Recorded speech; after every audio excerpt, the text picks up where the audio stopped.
Most of us go through life trying to do our best at whatever we do, whether it's our job, family, school, or anything else. I feel that way. I try my best. But some time ago, I came to a realization that I wasn't getting much better at the things I cared most about, whether it was being a husband, or a friend, or a professional or teammate. And I wasn't improving much at those things, even though I was spending a lot of time working hard at them. I've since realized from conversations I've had and from research that this stagnation, despite hard work, turns out to be pretty common. So I'd like to share with you some insights into why that is and what we can all do about it. What I've learned is that the most effective people and teams in any domain do something we can all emulate.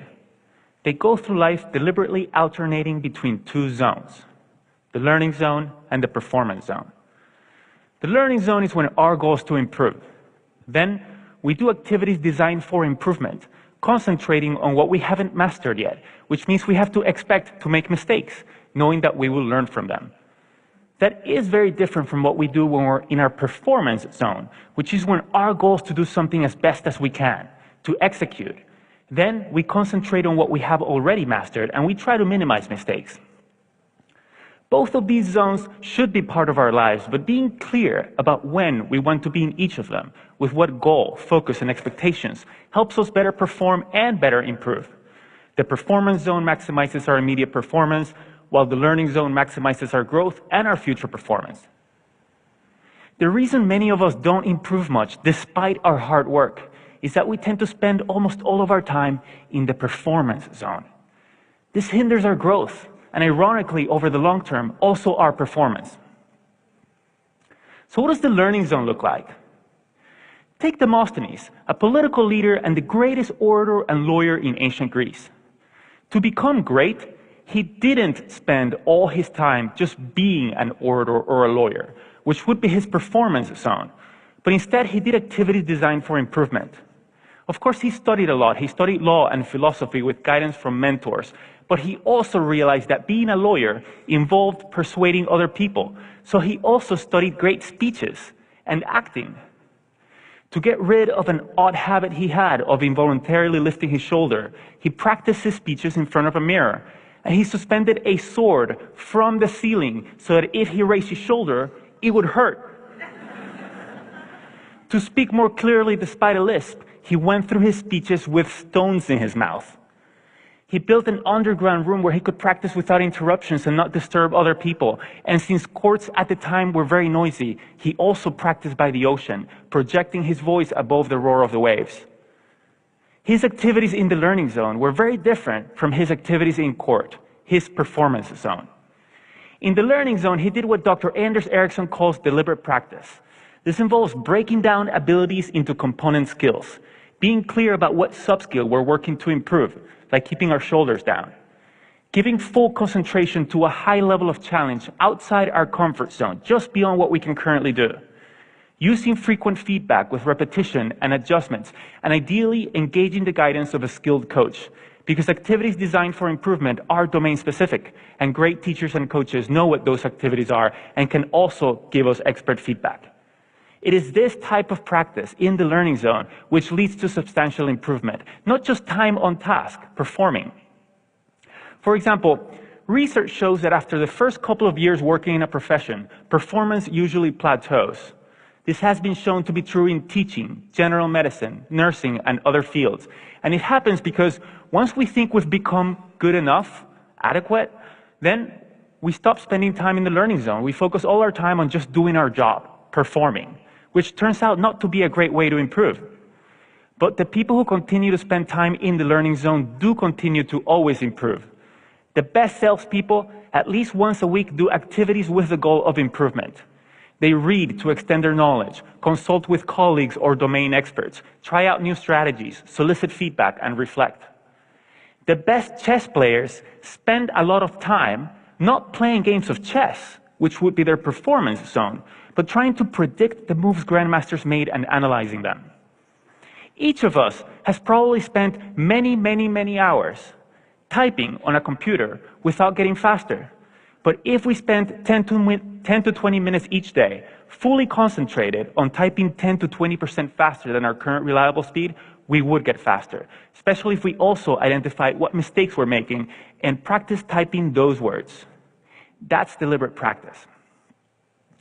In what other parts of our lives, perhaps that we care more about, are we working hard but not improving much because we're always in the performance zone? Now, this is not to say that the performance zone has no value. It very much does. When I needed knee surgery, I didn't tell the surgeon, poke around in there and focus on what you don't know. We'll learn from your mistakes. I looked for a surgeon who I thought would do a good job, and I wanted her to do a good job. Being in the performance zone allows us to get things done as best as we can. It can also be motivating, and it provides us with information to identify what to focus on next when we go back to the learning zone. So the way to high performance is to alternate between the learning zone and the performance zone, purposefully building our skills in the learning zone, then applying those skills in the performance zone. When Beyoncé is on tour, during the concert, she's in her performance zone. But every night when she gets back to the hotel room, she goes right back into her learning zone. She watches a video of the show that just ended. She identifies opportunities for improvement for herself, her dancers, and her camera staff.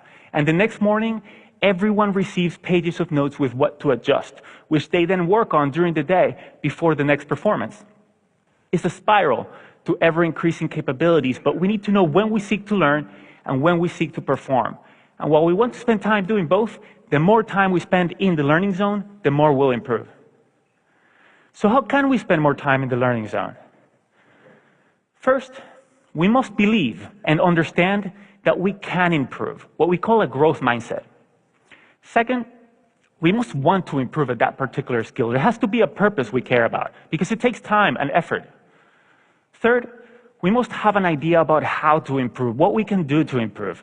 Not how I used to practice the guitar as a teenager, performing songs over and over again, but doing deliberate practice. And fourth, we must be in a low-stakes situation. Because if mistakes are to be expected, then the consequence of making them must not be catastrophic or even very significant. A tightrope walker doesn't practice new tricks without a net underneath, and an athlete wouldn't set out to first try a new move during a championship match. One reason that in our lives we spend so much time in the performance zone is that our environments often are unnecessarily high stakes. We create social risks for one another, even in schools which are supposed to be all about learning, and I'm not talking about standardized tests. I mean that every minute of every day, many students in elementary schools through colleges feel that if they make a mistake, others will think less of them. No wonder they're always stressed out and not taking the risks necessary for learning. But they learn that mistakes are undesirable inadvertently when teachers or parents are eager to hear just correct answers and reject mistakes rather than welcome and examine them to learn from them, or when we look for narrow responses rather than encourage more exploratory thinking that we can all learn from. When all homework or student work has a number or a letter on it and counts toward a final grade, rather than being used for practice, mistakes, feedback, and revision, we send the message that school is a performance zone. The same is true in our workplaces. In the companies I consult with, I often see flawless execution cultures, which leaders foster to encourage great work, but it leads employees to stay within what they know and not try new things, so companies struggle to innovate and improve, and they fall behind. We can create more spaces for growth by starting conversations with one another about when we want to be in each zone. What do we want to get better at and how? And when do we want to execute and minimize mistakes? That way we gain clarity about what success is, when, and how to best support one another. But what if we find ourselves in a chronic high-stakes setting, and we feel we can't start those conversations yet?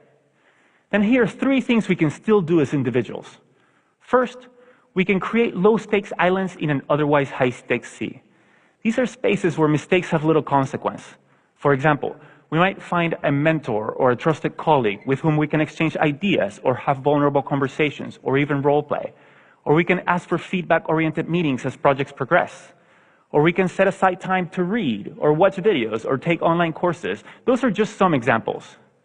Second, we can execute and perform as we're expected, but then reflect on what we could do better next time, like Beyoncé does, and we can observe and emulate experts.